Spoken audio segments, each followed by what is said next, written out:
nos ha dado. Yo le he llamado Jesús el carpintero.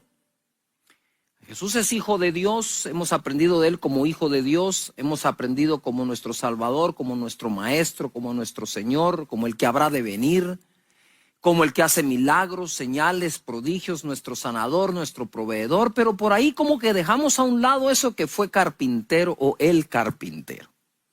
Quiero empezar hablando acerca de esto. El trabajo viene de Dios. Trabajar es algo que Dios inventó. En Génesis capítulo 2, verso 15, leemos: tomó pues Jehová al hombre y lo puso en el huerto del Edén para que lo labrara y lo guardase. Fíjate, lo vas a labrar y lo vas a guardar. Pero lo que no hemos caído en cuenta es que fue después de esto que Dios hizo caer a Adán en un profundo sueño y sacó de él a la mujer. ¡Wow! Dios dio primero a Adán o al hombre trabajo y luego le dio compañera. Hoy en día la gente anda buscando primero compañera y después trabajo. Eso está de cabeza. Primero aprendamos a trabajar para entonces escoger pareja, vocación, profesión, a qué nos inclinamos, para qué somos buenos, para qué nos capacitamos. Trabajo le dio Dios primero y después le dio compañera. De hecho, yo creo que cuando Dios hizo una ayuda idónea al hombre, si Dios le dio primero trabajo y después le dio ayuda, era importante que Eva comprendiera el trabajo de Adán para entonces ser ayuda idónea o compañera ideal para él. En este contexto veo yo la creación de Eva. Eso jamás va a querer decir que las mujeres no trabajen. Claro que sí. Proverbios 31 dice y habla de una mujer que trabaja y provee para su casa. Primera cosa entonces es el trabajo, viene de Dios y viene desde el Génesis, desde la creación misma de Adán. La segunda cosa es que Dios y su Hijo trabajan. Mira qué interesante esto. Juan capítulo 5, verso 17 nos enseña: y Jesús le respondió: mi Padre hasta ahora trabaja y yo trabajo. ¡Wow! Papá e hijo trabajando. Nosotros tenemos a nuestros hijos y hay un tiempo para, como decimos, para criarlo. Tenemos un tiempo para educarlos, para enseñarle a decir papá, mamá, para empezarle a enseñarle a caminar, a ir al colegio, aprenden, llegan a la edad de trabajo, perfecto, y ahora papá e hijo trabajan. Llega el momento en que así sucede. El ejemplo del trabajo se debe dar en casa y lo deben dar los padres. Dice, mi padre y yo. Mi padre hasta ahora trabaja y yo trabajo. Si Dios trabaja, ¿por qué no habré de trabajar yo? Si el Hijo de Dios trabaja, ¿por qué no voy a trabajar yo? Jesús trabajó para su Padre. Miren esto qué interesante. Lucas 2:49. Entonces Él les dijo: ¿por qué me buscáis? ¿No sabías que en los negocios de mi Padre me es necesario estar? ¡Qué visión! Desde niño Jesús sabía que se debía trabajar. Es importante entonces que nosotros en casa aprendemos a delegar tareas también en donde trabajen en algo, pero que aprendan el arte de trabajar, porque les voy a decir algo, mira, el trabajo es lo común entre todos nosotros los seres humanos. Si estás soltero, vas a necesitar trabajar porque necesitas una economía para tu casa, para desarrollarte, o te vas a pagar tus estudios, o querés salir a estudiar al extranjero, qué sé yo. La segunda es, si te casas, no digamos, vas a necesitar trabajo. Si te divorcias, vas a necesitar trabajo. Si quedas viudo o viuda, vas a necesitar trabajo.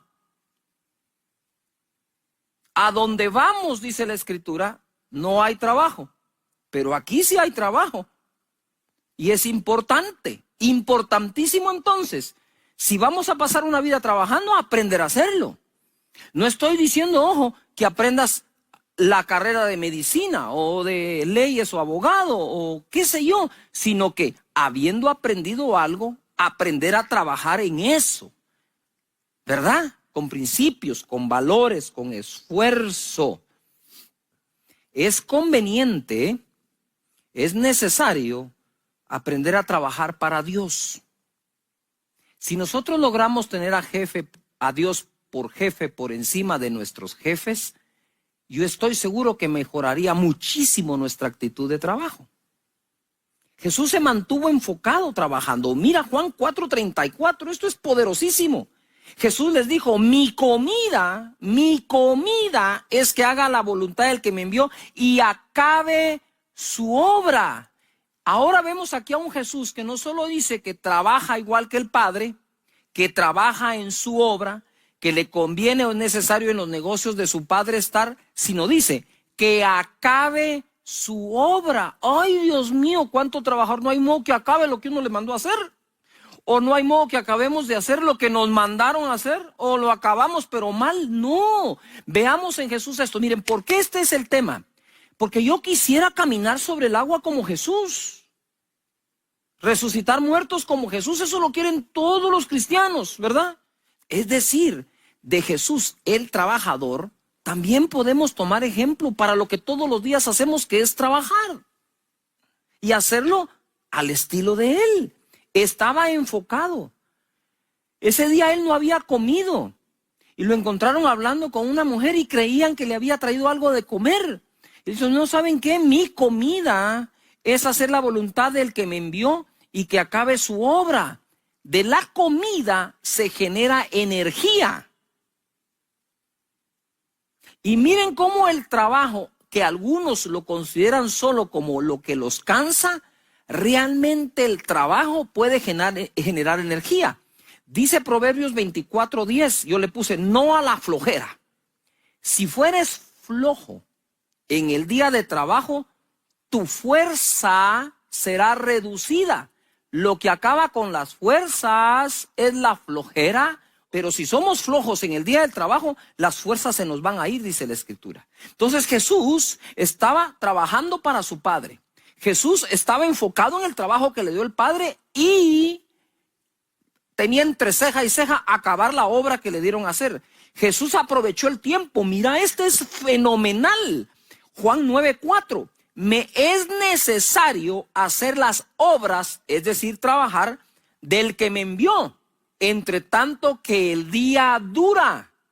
La noche viene cuando nadie puede trabajar. Obviamente no había alumbrado eléctrico ni de ningún tipo, así como para que toda la noche hubiera luz en aquel entonces. Sin embargo, sí se respeta esto. Lo que Jesús dice es 12 horas hay para trabajar. Luego vienen las otras 12 donde nadie puede trabajar. Lo que Jesús está enseñándonos es que aprovechaba hasta el último minuto del horario que tenía para trabajar. Cada vez que nosotros nos distraemos en nuestro horario de trabajo, ¡yujú! Cada vez que nos distraemos, no estamos aprovechando esas horas de trabajo que el día nos brinda. Si somos flojos en el día de trabajo, terminaremos muy mal. De hecho, hay una escritura que dice que por ser flojos, a la casa le llega la gotera y después hasta se derrumba. Pero la pregunta que yo me hice cuando leí ese verso en Proverbios es, pero la casa no se construyó con flojera. La casa se tuvo que construir con trabajo arduo y tesonero para lograr tener el capital para hacer la casa. Muy bien, quiere decir que en esta persona hubo una época de su vida en que trabajó muy bien, pero otra época en que se dio a la flojera y se atuvo. ¿Qué quiere decir esto? Que el hecho que estés trabajando de forma hoy tesonera, dura, inteligente, no significa que siempre lo vayas a hacer. Entonces, lo que por el trabajo has conseguido, por la flojera no lo pierdas. Ahora, si eres flojo desde antes, ni lo vas a lograr. Lo que quiero tratar, me estoy haciendo pedazos para enseñar aquí, es el hecho que hayas hecho cosas bien hechas, no significa que la flojera, si uno se da a la flojera, no vaya a pasar factura. No va a respetar tus años de buen trabajo. Se los come. Por lo tanto, la flojera no puede entrar a nuestra vida jamás. El descanso sí. Porque sin descanso no hay fuerzas renovadas. Jesús entonces aprovecha todo el tiempo. Y me voy a ir acá porque esto se pone mejor conforme avanzamos. Mateo 13:54. Y venido a su tierra les enseñaba en la sinagoga de ellos, de tal manera que se maravillaban y decían, ¿de dónde tiene esta sabiduría y estos milagros? ¿No es este el hijo del carpintero? Paréntesis. Nosotros somos hijos de la carne. O sea, a ti te engendró tu papá en tu mamá y te dio a luz. Eres carne, ¿sí? Y tu papá tiene nombre y apellido. Pero somos hijos de Dios adoptivos de Él o adoptados por Él. Entonces, soy hijo de mi papá aquí en la tierra, pero cuando recibo a Jesús como Señor y Salvador, nazco de nuevo y paso a ser hijo adoptado por Dios. Y ese espíritu de adopción nos hace clamar Abba Padre. Entonces tenemos dos padres. En el caso de Jesús, Él es hijo de Dios porque fue engendrado por el Espíritu en María. Y nace como hijo de Dios, pero es adoptado por José como hijo de la carne. Por eso Jesús a veces decía, porque el Hijo del Hombre, ¿verdad?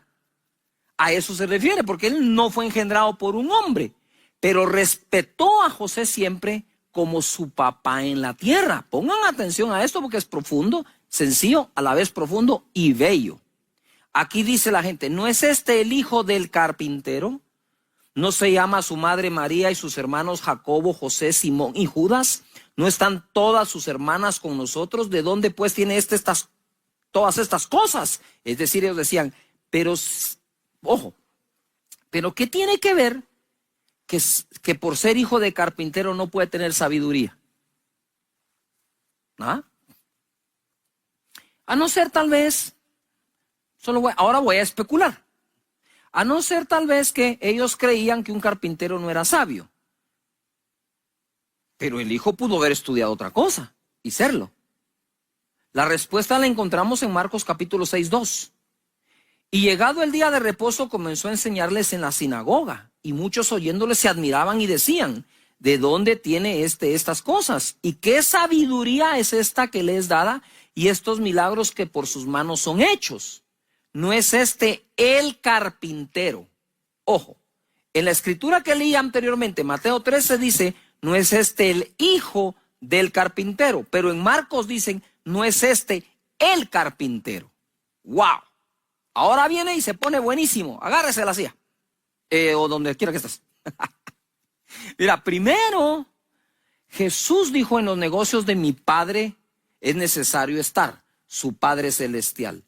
Pero también estuvo en los negocios de su Padre terrenal, o quien lo adoptó, porque en el registro no pudieron inscribirlo como nombre del Padre, Jehová. No pudieron. Tuvieron que poner José. ¿Me estoy explicando? O sea, en papeles, en esta tierra, era hijo de José. Fue engendrado por Dios, eso lo sabemos muy bien. Lo que quiero explicar, porque fue lo que más me impactó a mí, es ver cómo Jesús trabaja para su Padre Celestial, pero no por eso dejó de trabajar para José, quien lo adoptó como hijo. Porque hijo de carpintero, carpintero. ¡Wow! Él aprendió carpintería por medio de José. José fue su maestro, el que le enseñó esa arte de la carpintería, que en el original no es solo carpintero, es constructor. Y por eso Jesús sacaba unas parábolas, y creo que dice tectón, es constructor. ¿Por qué digo esto? Porque Jesús en sus parábolas nunca puso una parábola de carpintero, pero sí una parábola del hombre que construyó su casa sobre la roca, y sí habló de la piedra principal del ángulo que desecharon los constructores. No usó un ejemplo de carpintero, sin embargo sí usó ejemplo de constructor. Total, en esa constructora de Jesús se hacía carpintería. Y ojo acá, Él fue inspirado en la carpintería, no por Dios su Padre Celestial. Él fue inspirado en la carpintería por José el terrenal. ¡Ah, qué belleza! ¿No creen que es lindo? Que Jesús no dejó de honrar a José poniendo por excusa que solamente iba a honrar a Dios, su Padre. Y así, por eso digo que el trabajo se aprende en casa. Tal vez eres médico y tu hijo no va a ser médico, pero va a aprender cómo tú practicas la medicina para él practicar quizás la arquitectura. Con los mismos principios, valores, esfuerzo, desvelos. A veces no nos da tiempo de comer, sin el a veces, a menudo, ¿verdad? Porque es trabajo inteligente, pero también fuerte.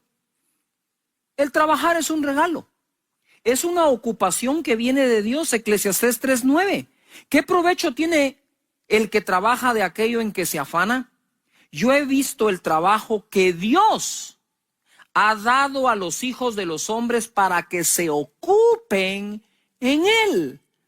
Trabajar, ¿sí? Es una ocupación. Debemos estar ocupados en nuestro trabajo. Y entre más nos ocupamos en él, mejores habilidades desarrollamos, mejor aprendemos. Estudia más de tu trabajo del que te enseñaron en la universidad o colegio. Busca libros, métete en ellos, escribe uno, con tal de desarrollar. ¿Por qué? Porque allá afuera en el mercado hay muchísima gente que sabe hacer tu trabajo también, y podría ser que por ahí haya uno que lo haga, que exista uno que lo haga mejor y por menos. ¡Yuhu! Ahí es donde cabe el yuhu. El trabajo puede traer cansancio.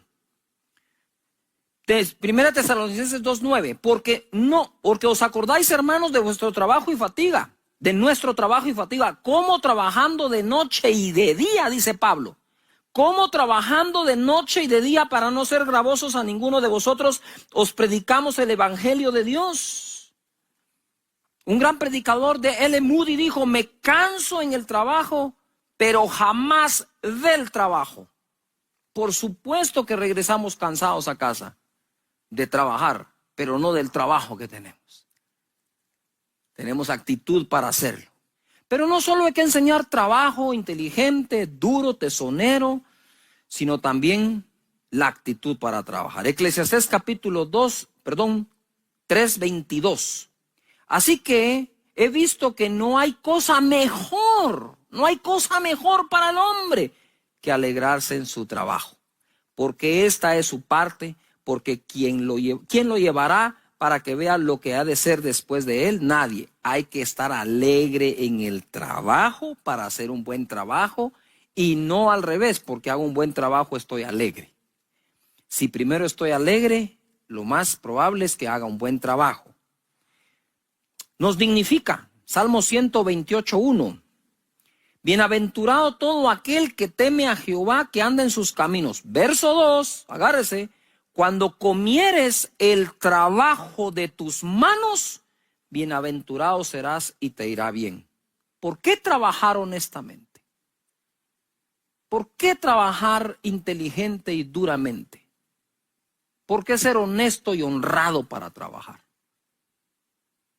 Porque no me cabe a mí en la mente cómo alguien puede poner un plato de comida en la mesa para sus hijos haciendo lo indebido, lo incorrecto y lo malo. Hay gente que pone platos de comida en su mesa mintiendo y difamando y haciendo cosas que no se deben. Si vamos a dar de comer a nuestros hijos, que la fuente que trae esa bendición venga de Dios, sea honesta y sea correcta para la gloria y la honra de nuestro Señor. Bienaventurado serás, dice, y te irá bien. Tu mujer será como vid que lleva fruto a los lados de tu casa, tus hijos como plantas de olivo alrededor de tu mesa, aprendiendo de ti. He aquí, dice, he aquí que así será bendecido el nombre del hombre del que teme a Jehová. Proverbios 22:29, ¿has visto hombre solícito en su trabajo? Delante de los reyes estará, no estará delante de los de baja condición. Yo escribí aquí, Jesús es rey y trabaja como tal. Hombre solícito es el hombre amable, dispuesto, atento, dice el diccionario. Hombre solícito, así era Jesús. La honestidad en el trabajo es súper importante. Lucas capítulo 20, verso 20.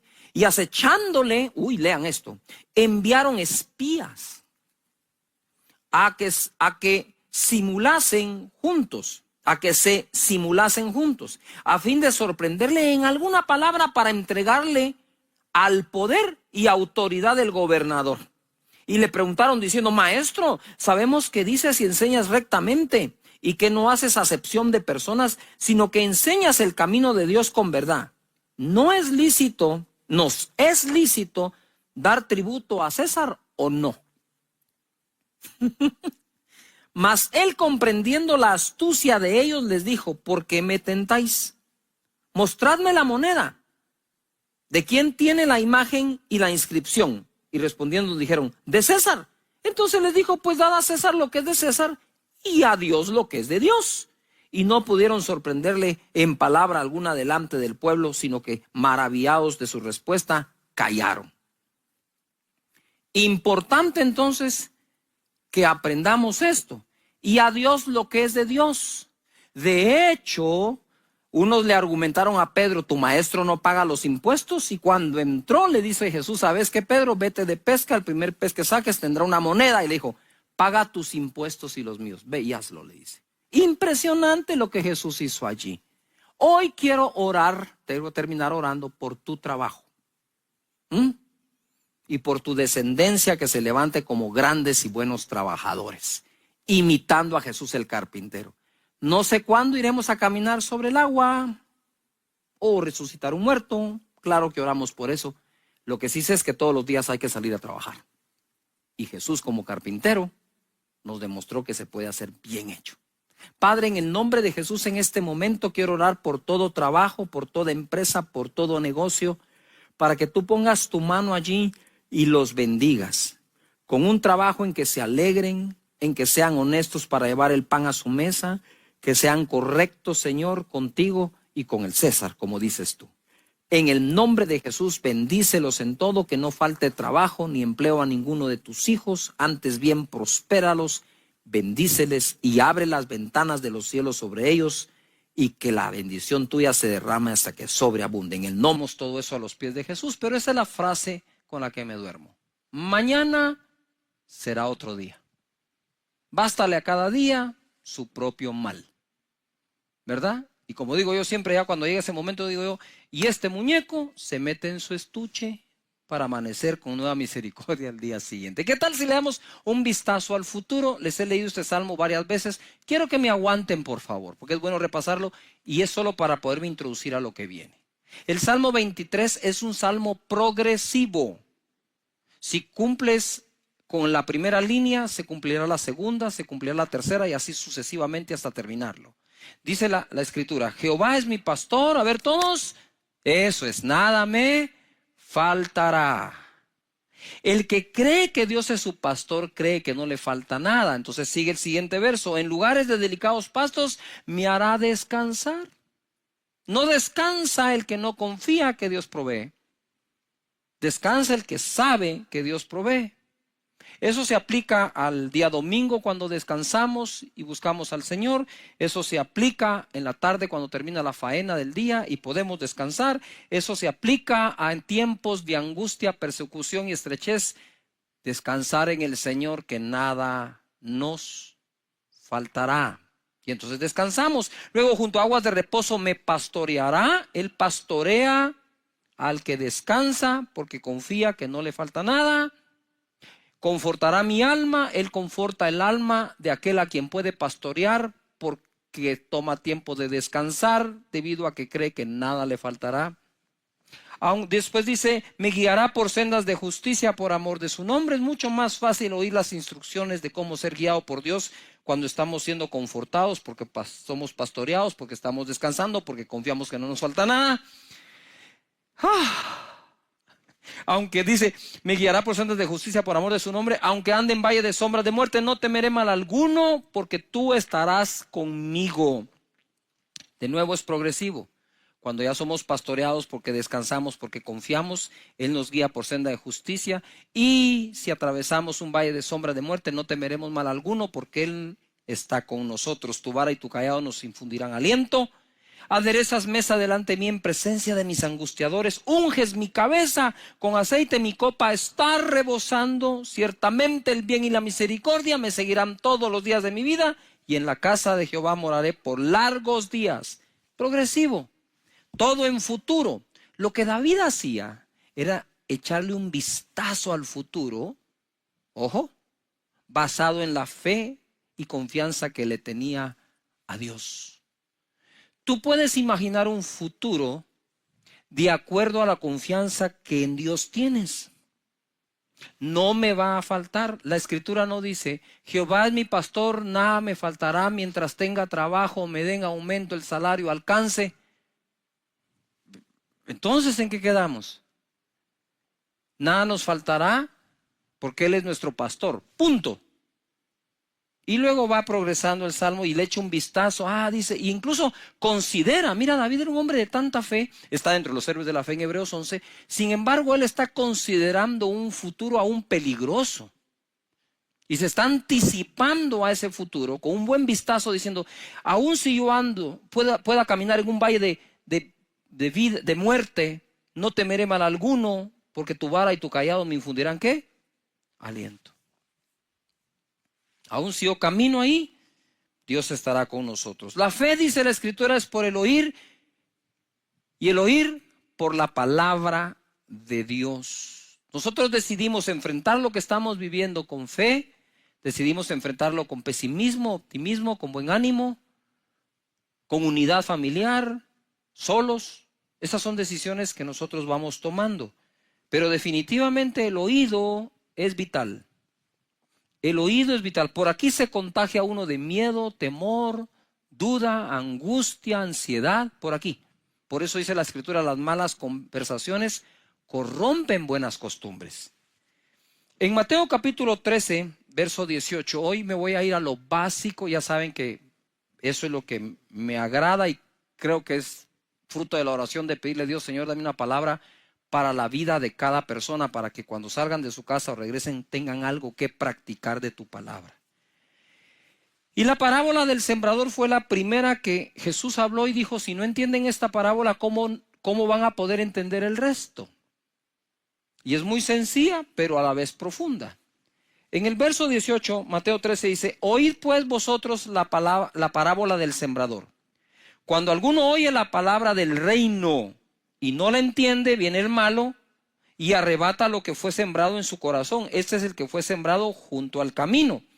Cuando hablamos de que la palabra fue sembrada junto al camino, dice la parábola, que vienen las aves del cielo y roban la semilla o la palabra. Y entonces él explica acá. Lo que ocurre, la interpretación de esto es que cuando alguien no le entiende, entonces viene el malo y la arrebata. Orando por todos ustedes y por su servidor, obviamente, aquí en esta escritura me encuentro que la palabra de no entender la escritura, ahí hay un truco escondido que el enemigo puede aprovechar. Tener la esencia de lo que se nos enseña es tener entendimiento de lo que estamos aprendiendo. Y el original dice, es poner dos combatientes hostiles juntos. Alguien va a ganar. Entonces está la capacidad de entender de acuerdo a lo que Dios quiere decir. Y cuando dice no entender o no la entendemos, no se refiere que no entendiste nada, sino que entendiste mal. Quiero de nuevo, entendiste mal. Mal, el maligno. Él sembró otro entendimiento. Y es así como se roba la palabra o el entendimiento de lo que venía de parte de Dios para tu vida. El enemigo roba la palabra por medio de darnos otro entendimiento. Él no desea evitar la renovación de nuestro entendimiento, sino darnos otro para que seamos transformados, pero no de manera que experimentemos la voluntad de Dios, sino opuesta a eso. Eso es lo que el enemigo va a tratar de hacer. Por lo tanto, tenemos que cuidar cómo escuchamos y cómo entendemos la palabra del Señor. Por ejemplo, la Biblia dice que la voluntad de Dios es buena, agradable y perfecta. Eso viene por la renovación de nuestro entendimiento para experimentar esa voluntad buena, agradable y perfecta. Entonces la gente viene y dice, no, es que lo que me pasa. Y entonces no tienes el entendimiento que las Escrituras te ofrecen, sino el entendimiento que alguien más te está ofreciendo. Dios es bueno, Dios tiene misericordia todos los días de nuestra vida. Entonces en la parábola lo que tenemos que evitar primero es que entendamos de una forma equivocada lo que el Señor nos quiere decir y bendecir. Persecución por lo que crees. 20, verso 20. Y el que fue sembrado en pedregales, este es el que oye la palabra y al momento la recibe con gozo. Tiene un pico de emoción, de gozo impresionante, pero no tiene raíz en sí, sino que es de corta duración, pues al venir la aflicción o la persecución por causa de la palabra, luego tropieza. Ojo, cuando la Escritura dice que es de corta duración, aquí lo voy a ampliar un poco más a la vida. Existen personas que son de corta duración en todo lo que hacen. Siempre están cambiando lo que hacen. Todo les dura muy poco tiempo. Como decía mi mamá, mira, Cash, me decía él, no seas arranque de macho y parada de mula, me decía. Es decir, arranca como caballo de carrera y cuando para se siembra, que no hay quien lo mueva. Y entonces ella también me decía, ay, mira, Cash, tenés que aprender a no ser 14 oficios o 7 oficios, 14 necesidades. Esos proverbios me fueron penetrando poco a poco a mi mente y dándome a mi entendimiento cosas que me sirven para vivir el día de hoy.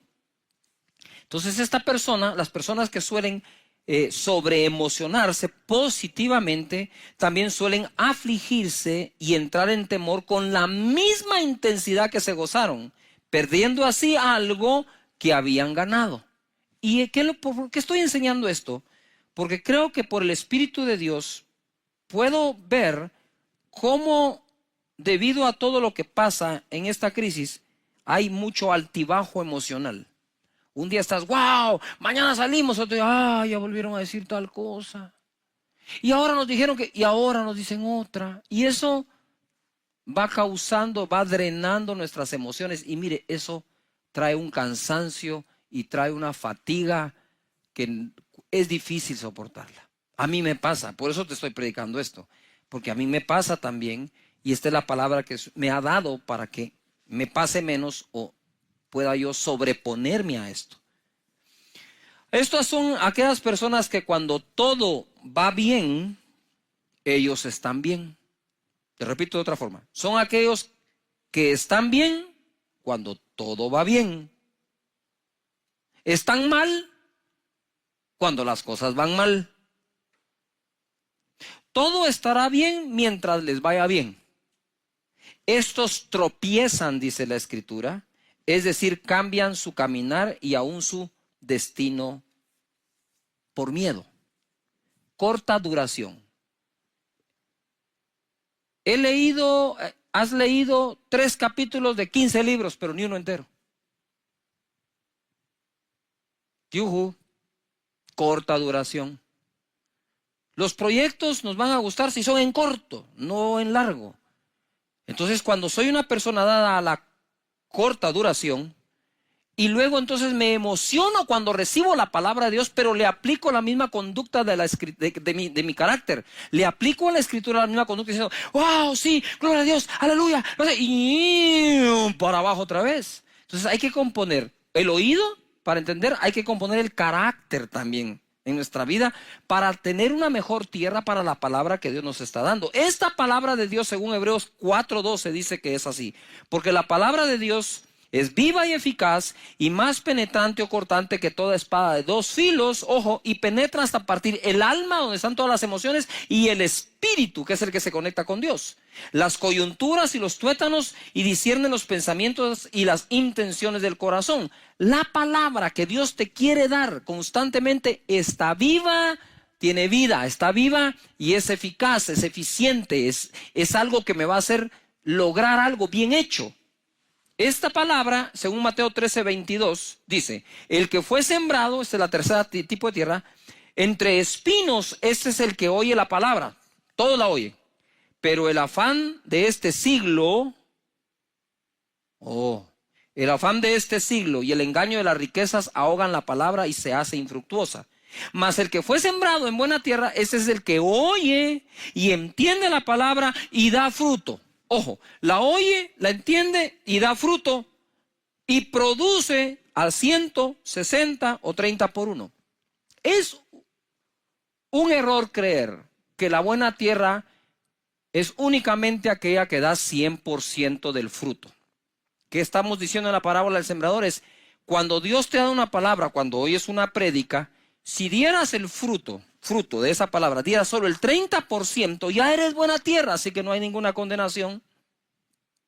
Pero si nosotros vamos limpiándonos de espinos y de abrojos, del afán de la vida, sí, del engaño de la riqueza, de las emociones mal manejadas y de no entenderla, entonces podemos crecer del 30 al 60 al 100%.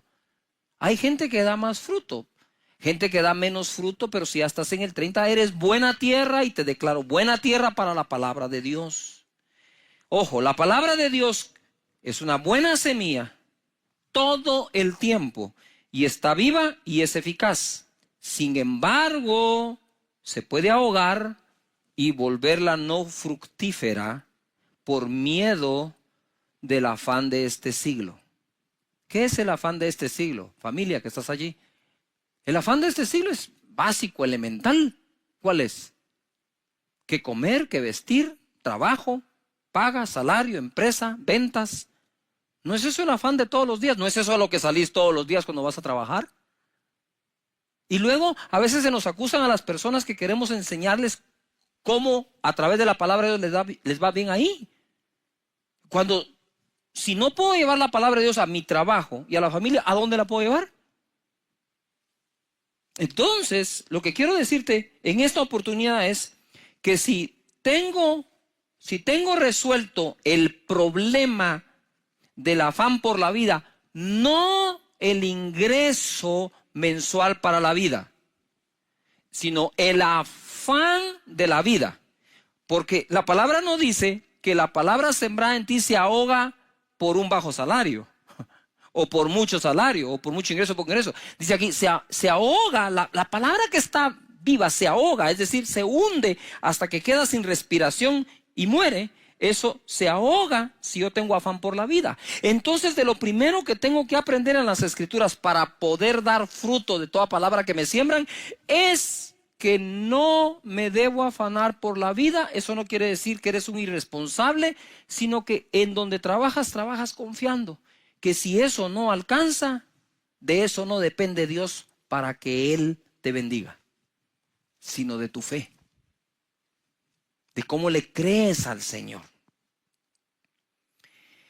Me mandó un chat un amigo que normalmente me está dando palabras de ánimo, me envía palabras de ánimo, pero esta vez me dice: pastor, gracias por su palabra cuando empezó y cuando enseñó que nada me faltará. Cuando nos dijeron que teníamos cuarentena y encima de eso un toque de queda de 12 horas, me agarró sin ahorro, sin efectivo y la refrigeradora vacía. Me sentí morir. Sin embargo, le creí a Dios y no me ha faltado nada. De nada.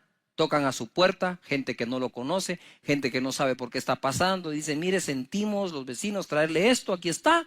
¡Wow! ¿Cómo lo saben? Dios hablando a las personas. Entonces, si nosotros logramos quitar el afán de la vida, quitamos lo que ahoga la buena semilla de Dios, y aquellos que en Él confían siempre son las personas que más crecen en el Señor, porque no hay nada que ahogue la palabra. En Romanos capítulo 8, verso 31, hay un verso, este verso a mí me parte el corazón, porque es el amor de Dios expresado de una manera inmensa. Si Dios nos da lo más grande, ¿no nos dará lo demás? Es una pregunta, ¿no nos dará lo demás? ¿Quién pues, dice, perdón, en el verso 31, ¿qué pues diremos a esto? Si Dios es por nosotros, ¿quién contra nosotros? Uy, ese verso lo repetimos a cada rato, sobre todo cuando estamos en angustia. Si Dios por nosotros, ¿quién contra nosotros? El que no escatimó ni a su propio Hijo, sino que lo entregó por todos nosotros, ¿cómo no nos dará también con él todas las cosas? Tenía yo en mi casa, cuando estábamos recién casados con Sonia, he contado esto. Estaba mi casa, estaban mis vecinos de frente, amigos, y los de lado, y había un perro callejero, perdón, pero así se llamaba, no quiero hacer alusión a nadie, Bobby. Y Bobby era un perro de fe, digo yo, porque cuando hacía frío, el perro escogía bajo qué motor de carro dormir, y siempre escogía el que recién acababa de llegar porque está calientito. Entonces Bobby dormía en la casa de nosotros, en la de frente, en el lado. Pero Bobby, a diferencia de otras mascotas que comen una vez al día, Bobby comía 3 veces al día porque lo alimentábamos nosotros, los vecinos de enfrente y los de lado. Lo más divertido es que cuando llegaba el tiempo de la vacunación, si no nos comunicábamos entre los 3, lo vacunábamos nosotros, los de enfrente y los de lado. ¿No tenía casa o tenía 3? No trabajaba. Y un día yo voy saliendo a la calle cargado, afanado, para ir a conseguir el sustento del día, del mes. Y Bobby está parado frente a mi casa. Yo me hacía para acá, el perro se hacía para allá, como que el perro no me quería dejar salir. Y decía, pero Bobby, hacete a un lado. Y hasta que oí la voz de Dios, me dijo, si le doy de comer a Bobby, ¿no te voy a dar de comer a ti? Yo empecé a llorar. Dije, Señor, perdóname por esta falta de confianza. Si cuido a Bobby y aún para que lo vacunen, ¿no te tendré sano y saludable a ti? Y eso es lo que Dios te dice hoy. Nosotros podemos. Quiero leer texto en Hebreos capítulo 11 en adelante, y le titulé yo aquí, si ellos pudieron, podremos nosotros. Dice el verso 1. Es pues la fe, la certeza de lo que se espera, la convicción de lo que no se ve, porque por ella alcanzaron buen testimonio los antiguos. Por la fe entendemos haber sido constituido el universo por la palabra de Dios, de modo que lo que se ve fue hecho de lo que no se veía. Y ahora les voy a dar un listado. Y ustedes lo revisan en casa, lo estudian con toda su familia, esto va a estar muy bonito. Verso 4, por la fe Abel ofreció a Dios más excelente sacrificio que Caín. Paréntesis. Ustedes saben que la primera obra de fe que registra la Biblia entera fue la ofrenda de Abel. Y por eso él alcanzó mejor testimonio que su propio Caín, que lo llegó a matar de envidia. 5. Por la fe Enoc fue traspuesto para no ver muerte. 7. Por la fe Noé, cuando fue advertido por Dios acerca de cosas que aún no se veían, etc. Entonces por la fe Abel, por la fe Enoc, por la fe Noé. Verso 8. Por la fe Abraham, siendo llamado, obedeció para salir del lugar que había de recibir como herencia y salió sin saber a dónde iba. Por la fe habitó como extranjero en la tierra prometida, como en tierra ajena, morando en tiendas con Isaac y Jacob, coherederos de la misma promesa. Por la fe, verso 11, Sara concibió siendo estéril. Verso 20, por la fe bendijo Isaac a Jacob y a Esaú respecto a cosas venideras. Verso 21, por la fe Jacob. Verso 22, por la fe José. Verso 23, por la fe Moisés. Verso 30, por la fe cayeron los muros de Jericó después de rodearlos 7 días. Por la fe Rahab. Verso 32, ¿y qué más digo? Porque el tiempo me faltaría contando de, por la fe Gedeón, por la fe Barak, por la fe Sansón, por la fe Jefté, por la fe David, así por la fe Samuel y por la fe todos los profetas. ¿Quiere que le presente otra fórmula? No funciona otra fórmula. La fórmula que funciona es por la fe. Y por la fe, Esteban. Y por la fe, Raúl. Y por la fe, Andrea. Y por la fe, María. Y por la fe, tú. Por la fe, tú. Dice la Escritura en el verso 33, mire lo que lograron por la fe. Todos. O sea, más, como dicen en mi tierra, más claro no canta un gallo, pues.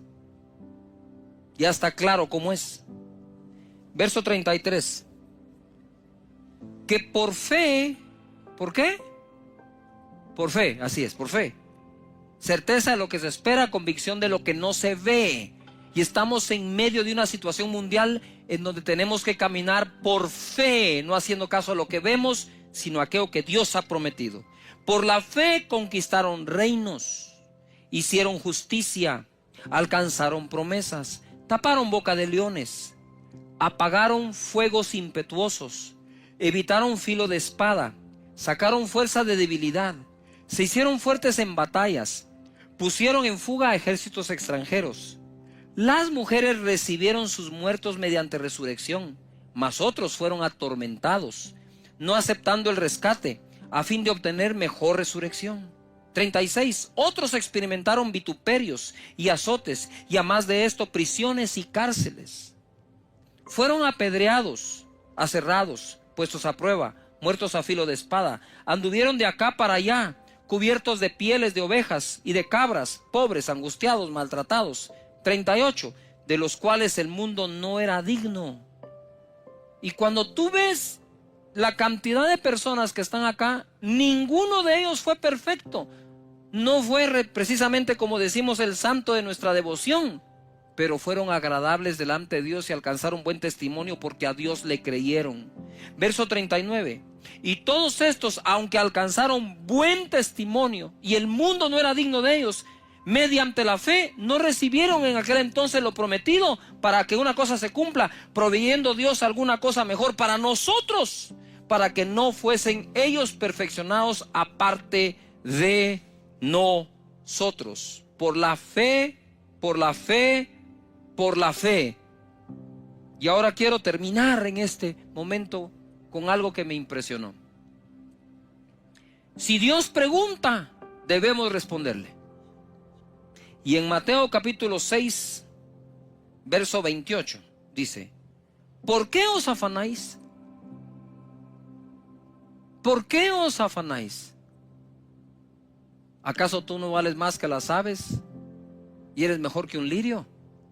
¿Por qué os afanáis? Y en este momento, cuando yo estaba leyendo esto, en mi casa, preparándolo, empecé a llorar. Porque la pregunta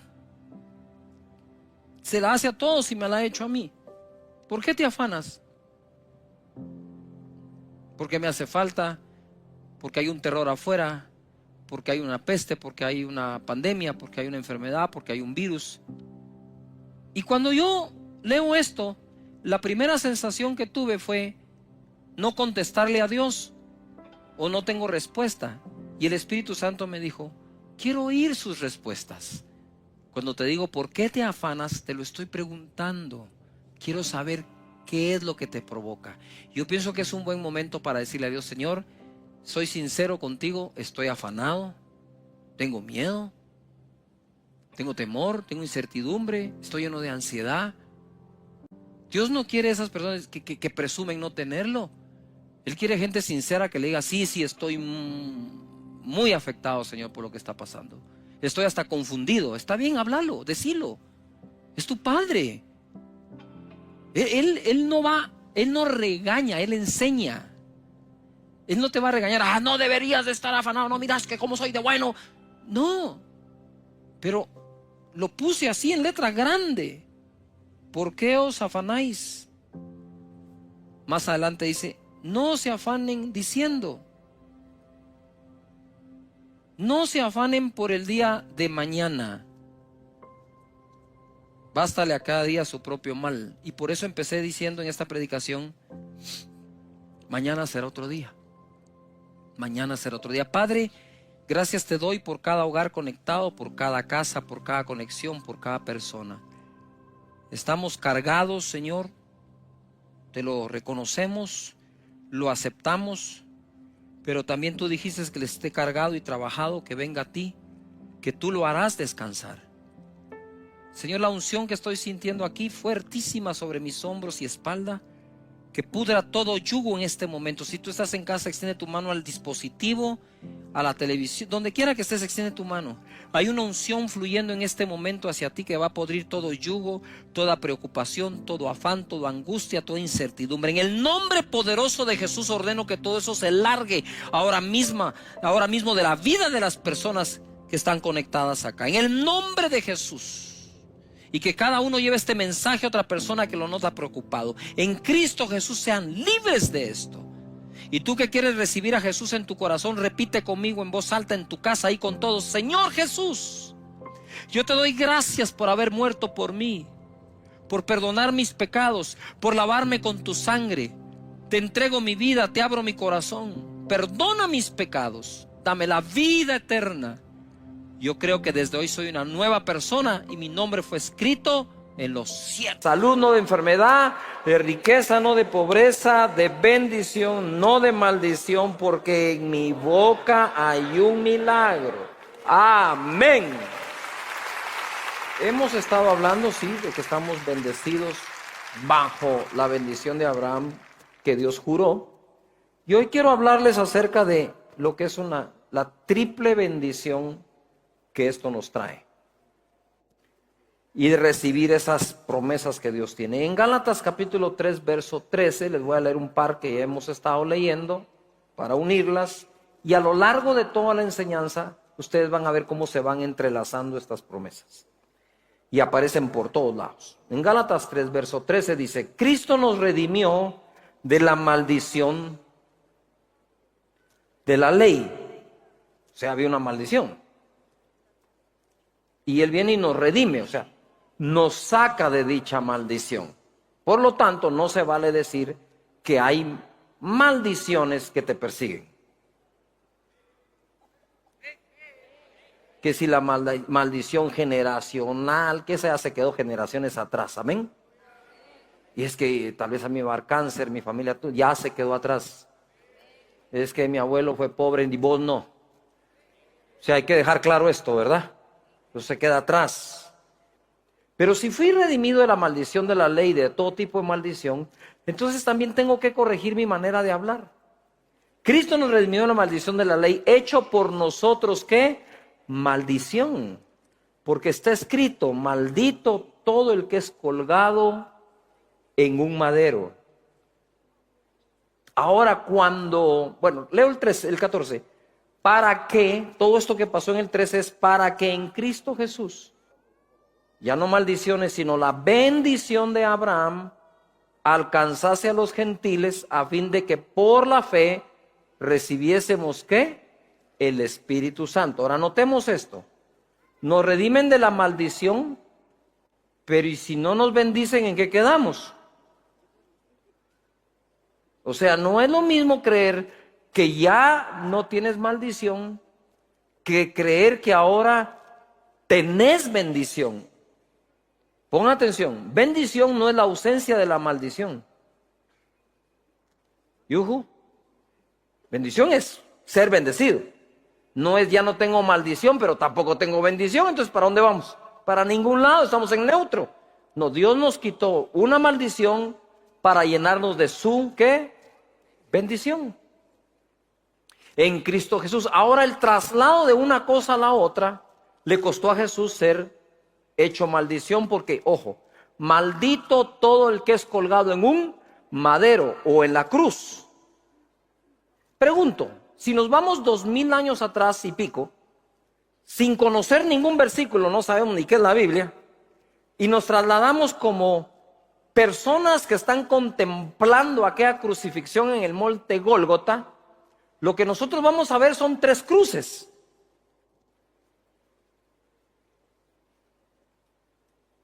Y entonces, para todos los que estaban allí, ahí estaban viendo 3 criminales.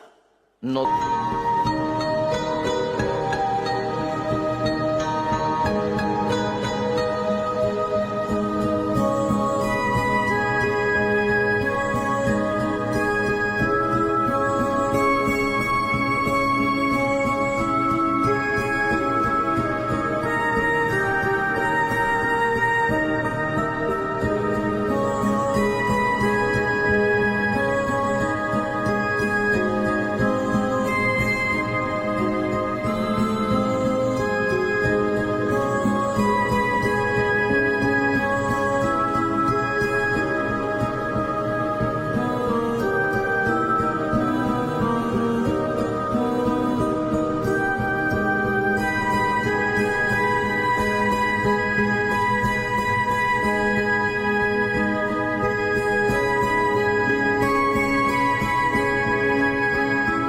dos. Porque nosotros decimos, bueno, sí, habían dos ladrones y nuestro Señor Jesús en medio, sí. Pero ¿quién sabía eso hasta ese momento? Nadie. Entonces a Jesús lo crucifican en medio para hacerlo parecer el jefe de los otros dos. O sea, Jesús no tenía por qué estar muriendo como un maldito si no hizo nada malo. Pero lo ponen ahí. Una vez está allí, ponga atención, una vez está ahí, escrito está que el que está allí es hecho maldición. Entonces Él se hizo maldición para que tú y yo recibamos ¿qué? Ojo, Él no se hizo maldición para que tú no tengas maldiciones. Él se hizo maldición para que tú tengas ¿qué? Su bendición, la que le juró a Abraham. Dáselo fuerte al Señor, vamos, ánimo.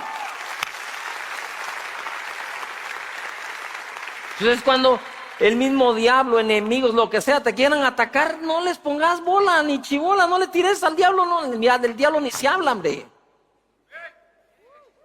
Porque sos bendecido. Y cuando él viene con sus mentiras a tus oídos, reprendelo y decís, te largas de aquí. Eso estaba como cuando a Lutero se le apareció el diablo. Él lo narra, se le aparece el diablo en su alcoba, ¿verdad? Y él se despierta y le dice, sí sos tú, le dijo. Y siguió durmiendo. Pero ya ahí dormido le empieza a recordar todos sus pecados a Lutero. Entonces Lutero se levanta y le dice, tenés razón, todo eso lo cometí yo. Y agarró un tintero de tinta roja, lo estrelló contra la visión que estaba teniendo, y pegó en la pared, se llenó de rojo. Le dice, sí, pero todo eso la sangre de Jesús ya me limpió.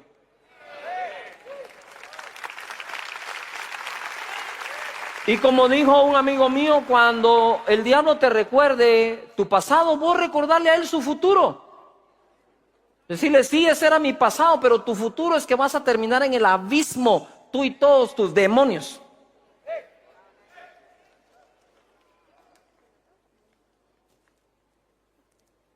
Es que pastor, mira que yo creo que me están haciendo brujería. No, hombre.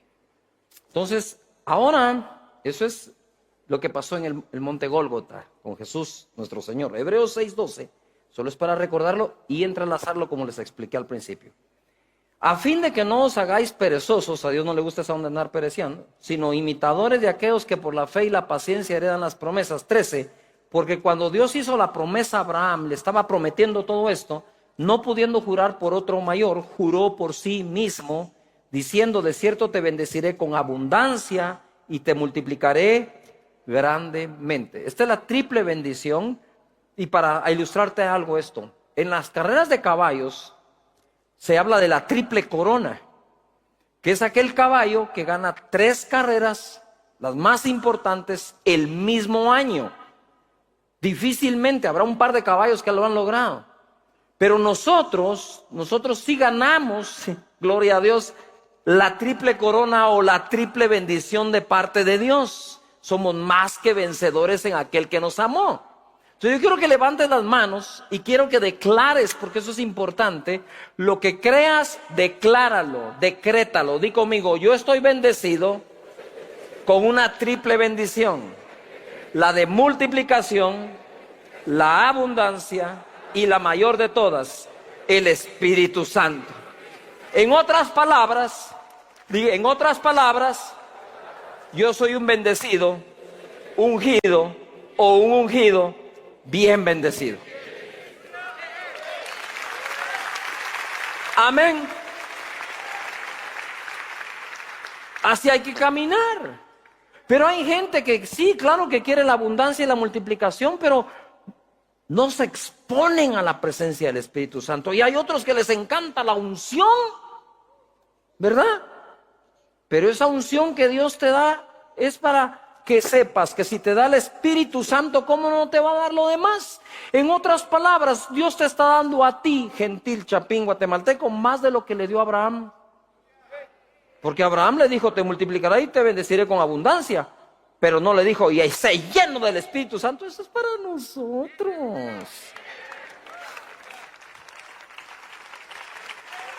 Ahora mira pues, yo te digo, se va a ir entrelazando esto, te va a dar mucha revelación el Señor. Juan 3:34, Jesús hablando dice, porque el que dice, el que Dios envió, las palabras de Dios habla.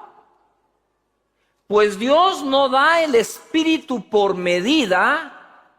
En otra versión dice, Dios da el Espíritu sin límites. Es decir, y hay otra que dice, y Dios da su Espíritu abundantemente. Él quiere que camines en las dos abundancias.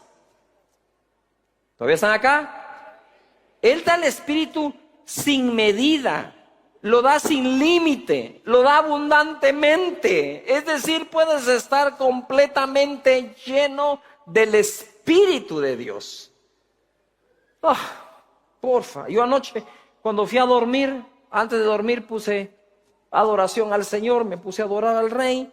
Y ahí me fui a mi cuarto, me acuesto y le digo, Señor, qué cosa más maravillosa es dormir bajo tu presencia, que tu presencia venga, esté sobre mí. Aparte de tus cobijas que te pones, Él te cobija. Porque dice la Biblia que es un manto, y es un manto de alegría el que está sobre nosotros.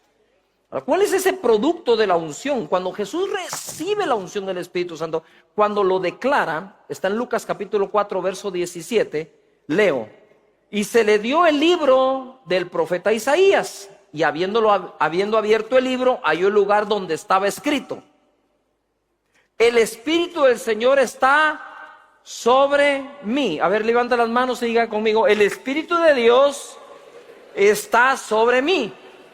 Ya yo les voy a leer donde dice que está sobre ti también. No solo sobre Jesús, está sobre ti también.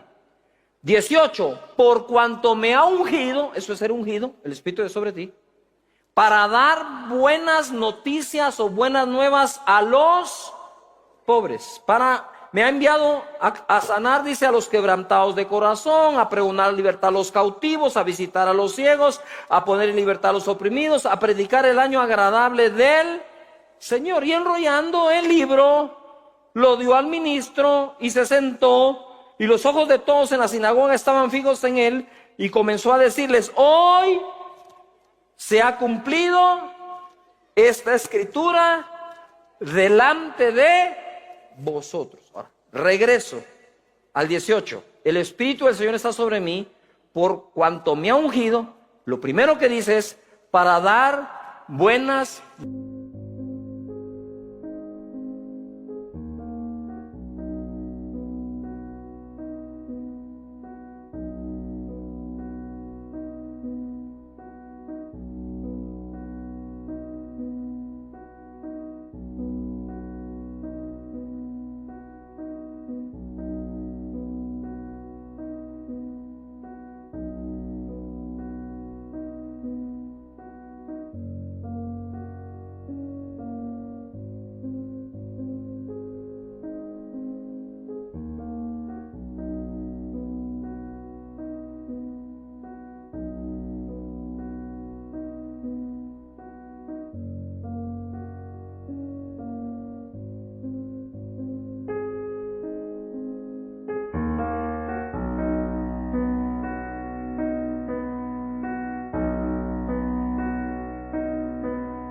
nuevas a los pobres. Yo me fui al original, dije, tengo que ver qué quiere decir esta palabra pobres aquí.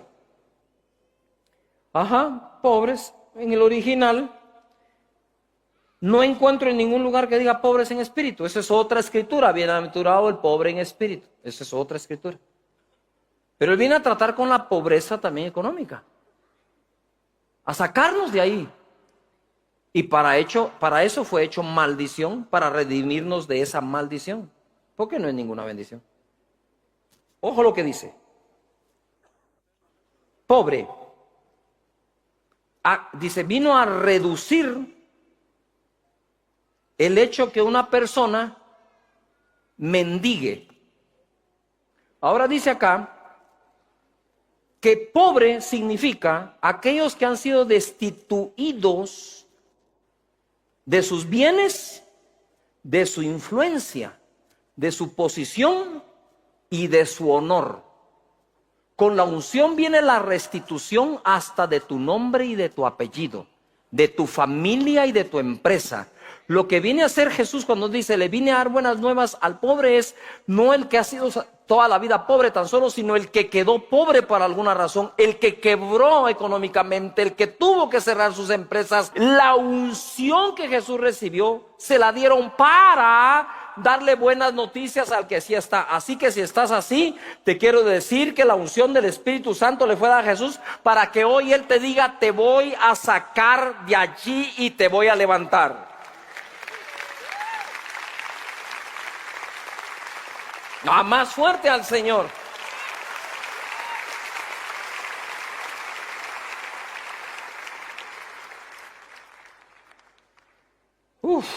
Señor, ¿qué más quieres? ¿Ves cómo se entrelaza entonces la promesa de darnos su Espíritu? ¿Y para qué nos da su Espíritu?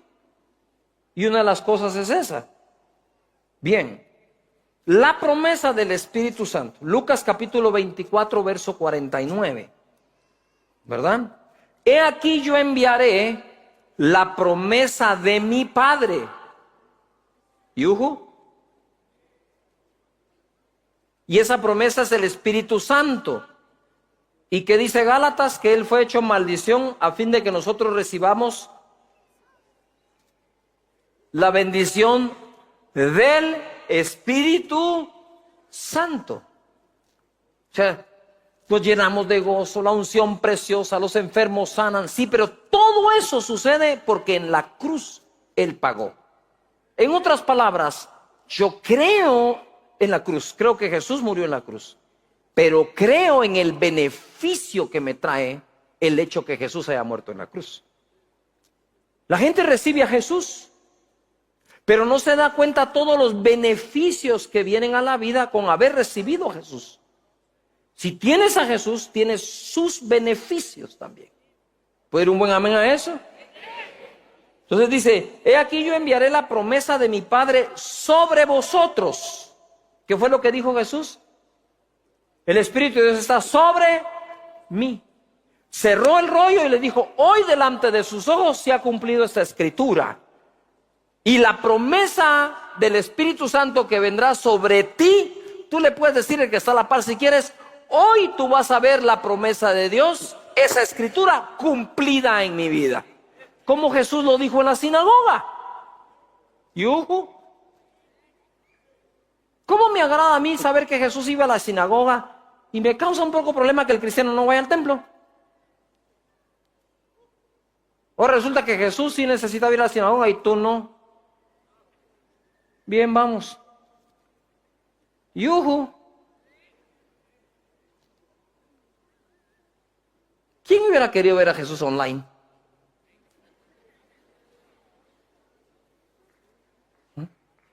Imagínate el leproso. Le voy a mandar un WhatsApp, con el WhatsApp lo toco. Se vale por la fe, pero no es esa la voluntad de Dios. Eso lo estás tomando como una voluntad alterna, pero no la principal voluntad de Dios. Dice la Biblia, no se dejen de congregar. No yo, la Biblia. He aquí yo enviaré la promesa, dice. Pero quédense ustedes en la ciudad de Jerusalén hasta que seáis investidos del poder desde lo alto. Hechos 1, verso 3.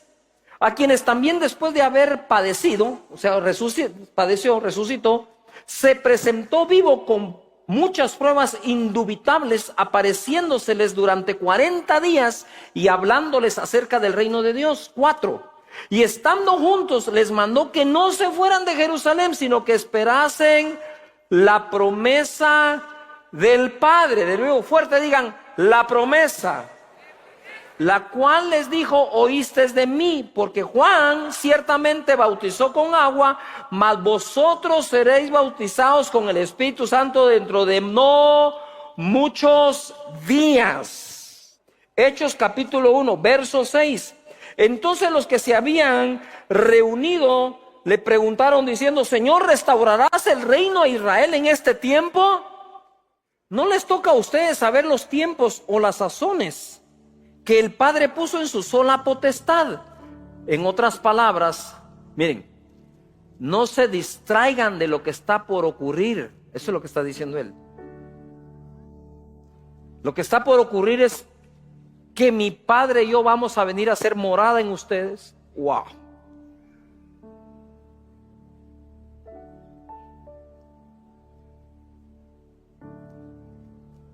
No se distraigan, porque lo que está por ocurrir es que la promesa les va a ser enviada. Ya lo de las sazones de los tiempos lo resolvemos en otra oportunidad. Eso es lo que está tratando de Jesús, de decirles: miren, lo que solo está en la potestad del Padre no les compete a ustedes saberlo ahora. Lo que les compete ahora es recibir la promesa de ese mismo Padre que ustedes quieren que les restaure el reino. Y le dice: pero recibiréis poder. ¿Qué vas a recibir? Oh, porfa. Y me seréis testigos en Jerusalén, en toda Judea, en Samaria y hasta lo último de la tierra. Ojo acá, di conmigo: yo seré testigo. Mira, yo creo en la resurrección de Lázaro, yo creo en la sanidad de aquellos 10 leprosos, yo creo en la multiplicación de los panes y de los peces. Yo creo en todo eso, pero no fui testigo de nada de eso. Pero Dios tan lindo, ¿sí? Te quiere dar la experiencia de que en este año, en esta era, en este milenio, miles de años después, por el Espíritu Santo, tú seas testigo de los milagros de hoy. Mira, yo no soy testigo de cómo Dios le proveyó a la viuda de Sarepta a través de Elías. Yo soy creyente de eso. Yo no soy testigo de cuando a Raquel, que era estéril, concibió, pero sí soy testigo de muchas mujeres que han sido estériles y han concebido en este siglo, en este año, en este milenio, cuando hemos orado por ellas. Claro que sí. No, yo no soy testigo de aquella mujer con flujo de sangre que tocó a Jesús, pero soy testigo de muchísima gente que ha sanado de cáncer terminal hoy. Entonces Dios lo que te dice es: hey, tú no te vas a quedar sin disfrutar lo que disfrutaron aquellos, tú también lo vas a ver ahora, y para eso envío mi Espíritu Santo.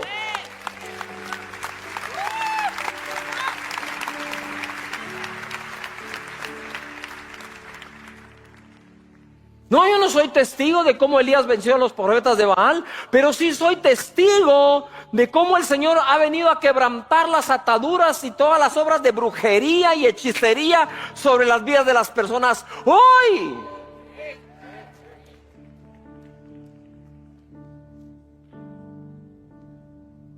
Oh. La promesa también era para los gentiles. Porque Él le dice a sus discípulos, todos judíos, que el Espíritu vendrá sobre ellos. Pero un día vino sobre los gentiles en la casa de Cornelio cuando llegó el apóstol Pedro. Y él entra diciendo: ustedes saben que si un judío entra en una casa de un gentil se vuelve un lío. Mira cómo eran.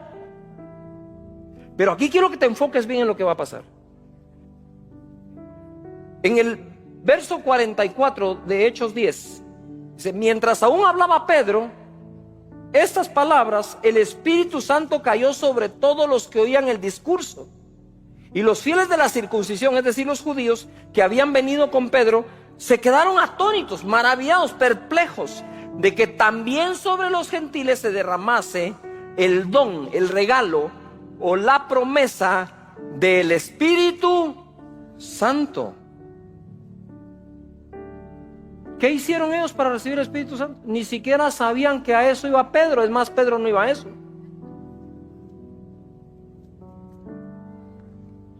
Simplemente estaban oyendo a Pedro y de repente ¡blum! ¿Qué estoy sintiendo? ¿Qué está pasando? Hablaron en otras lenguas, se llenaron del gozo, terminaron embriagados, porque los judíos vieron. Porque la llenura del Espíritu Santo ni es un concepto ni una doctrina, es un acontecimiento, es un hecho. Y se derramó allí delante de Pedro y los judíos. ¿Y qué está pasando? Digo, Hasta en los gentiles se derrama el Espíritu Santo y sin que los toques, Pedro. Él sabía que lo más probable es que Pedro no imponía manos sobre gentiles. Todavía tenía ese tipo de prejuicios. Pero se derramó. Ahora quiero llevarte a Hechos 10, pero verso 37, cuando están explicando, y 38. Vosotros sabéis que lo que se divulgó por toda Judea, comenzando desde Galilea, después del bautismo que predicó Juan. 38. Cómo Dios ungió con el Espíritu Santo y con poder a Jesús de Nazaret. ¿Y qué dice que vamos a recibir nosotros cuando recibamos esa unción? ¿Qué vamos a recibir?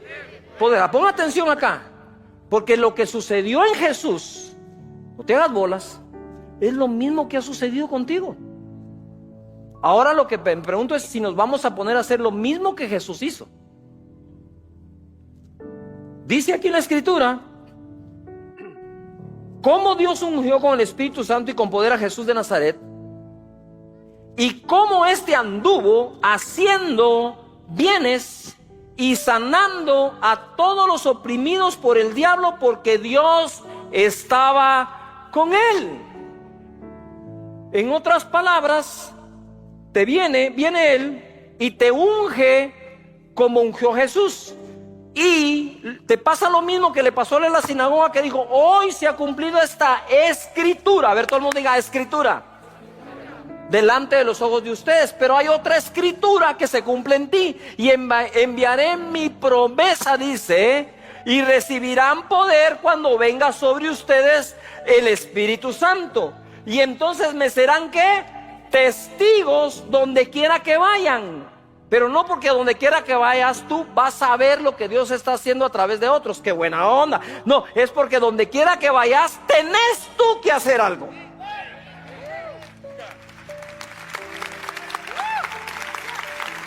Ahora, ¿qué pasa? Él viene a sanar a los oprimidos del diablo. Si tú estuvieras concentrado en que Dios te dio la unción para sanar oprimidos del diablo, no estarías dándole tanta bola y pasándole tanta chibola a cosas que te traen opresión a ti. El que anda sanando oprimidos no tiene tiempo para recibir opresión. Lo repito. El que anda ocupado sanando oprimidos no tiene tiempo para ponerle chibola al diablo que lo quiere oprimir. Porque de ti está fluyendo la liberación del oprimido. Entre más oras por enfermos, menos miedo le tenés a una enfermedad. ¿No estarías pensando cuánta cosa te puede causar tristeza si sabes que lo que Dios te dio fue un manto de alegría y que la unción que te dio es el óleo de gozo sobre tu cabeza? Pensando en llevarle gozo a los demás, no tenés tiempo para ponerte triste. No está solo en recibir su unción, está en cumplir su oficio. Cumple el oficio. Atrévete a decirle a la gente. Si tú decís: ay, pero pastor, es que mire, yo no ando muy bien. Pedro tampoco andaba muy bien. Ni Juan ni Jacobo, esos tenían un carácter terrible, querían incendiar Samaria. Y tú que: ay, es que soy muy bravo, muy bravo. Aquellos querían incendiar gente. Decía: que baje fuego como Elías. Y chicharrón samaritano ahorita que a todos esos. Y Jesús le dice: ustedes no saben ni de qué espíritu son.